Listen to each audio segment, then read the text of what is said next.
For decades, naval prestige meant dreadnoughts, armored hulls carrying guns that hurled shells the weight of cars across the horizon.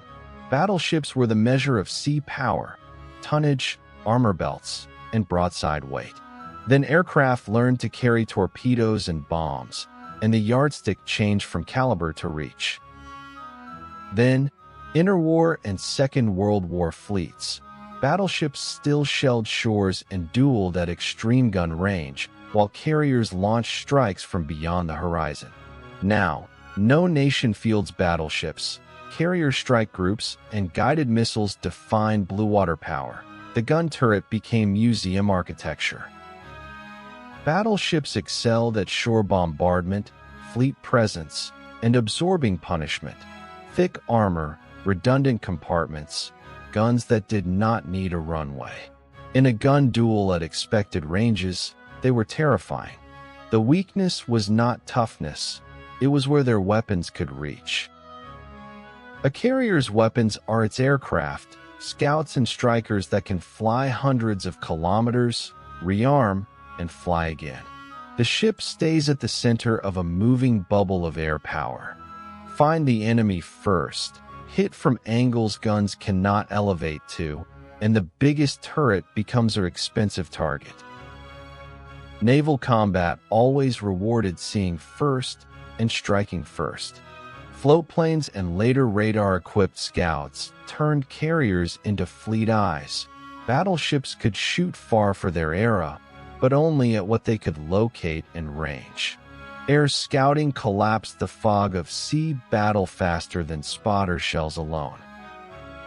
On December 7, 1941, carrier aviation demonstrated that anchored battleships could be attacked from the air with devastating effect. The shock was not that ships could sink, it was that capital ships were vulnerable while moored, and air power had become the fleet's primary strike arm. Months later at Midway, carriers fought carriers. The decisive weapons were torpedo and dive bombers finding enemy flight decks, not battleships exchanging broadsides. The campaign turned on intelligence, deck cycles, and aviation losses. Gunnery still mattered. It was no longer the main event. Battleships consumed steel, crew, and fuel for a narrow job. Carrier air wings could scout, strike, escort convoys, and support land campaigns with the same hull. After the war, budgets chose platforms that did more jobs per ton.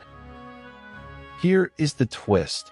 Carriers did not win because battleships were useless. They won because scouting plus strike radius beats armor if the fight starts beyond gun range. The ocean got bigger once aircraft mapped it. Dreadnoughts were built for a duel.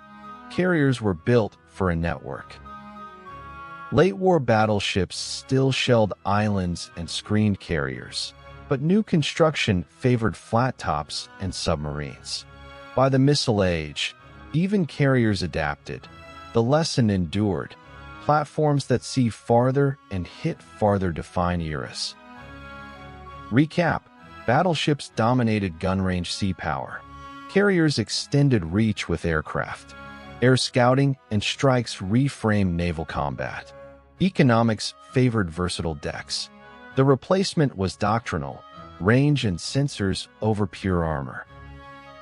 Season 2 of War Sketch: 5 more diagrams, 5 more surprises. Stealth, forts, command chains, wire, and the fleet that changed the sea. Tell us which war machine we should sketch next.